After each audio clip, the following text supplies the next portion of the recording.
Congressman Tim Burchett sits on the House Foreign Affairs Committee, and he joins us now. Congressman, good morning to you. He's calling for a proportional response. I mean, if that were true, that would be 200 ballistic missiles launched into Iran targeting civilians. Is that what the president means?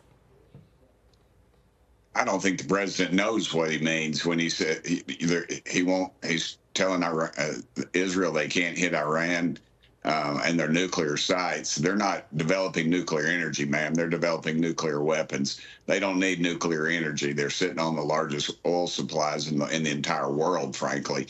And I think this just shows just how out of step the Harris-Biden administration is.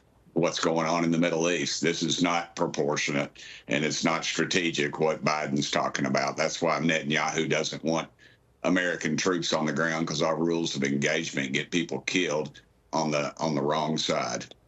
Congressman, did you hear about this? Hamas is now saying that they're disappointed by the lack of support from Middle Eastern countries. A Hamas official told NBC that the only country really supporting their resistance is Iran. And if you look at statements from countries like Saudi Arabia, they all express concern, but they don't outright condemn Israel. What do you think that means for the future? I think that means that what Netanyahu's doing is working. You know, we saw that under Trump's administration, the Abraham Accords.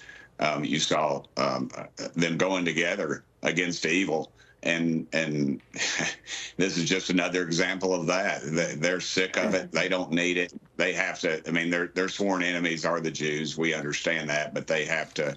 And they have to say that back home. But the reality is they don't want a war with Israel. They want to get back to peace and making money, and that's what they need to be doing. And this is just, and when America sends that message out that not supporting Israel fully in the defense of their own homeland, to me, that just sends the wrong message throughout the world. Yeah. Meantime, lawmakers are investigating George Soros' unprecedented purchase of Odyssey radio stations right before the presidential election. Here's the deal.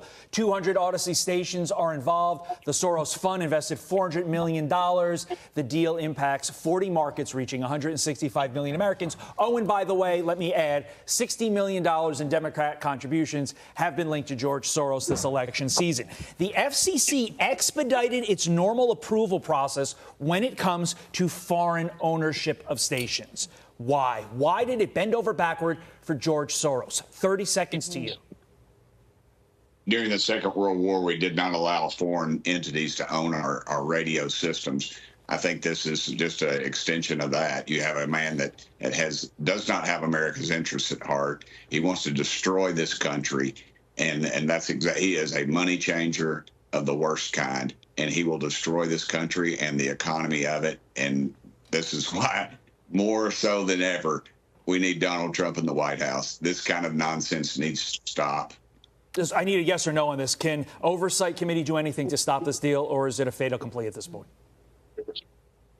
They can if the Senate will comply. But the problem is Schumer's in bed with the other side. Understood. Congressman Tim Burchett, thank you.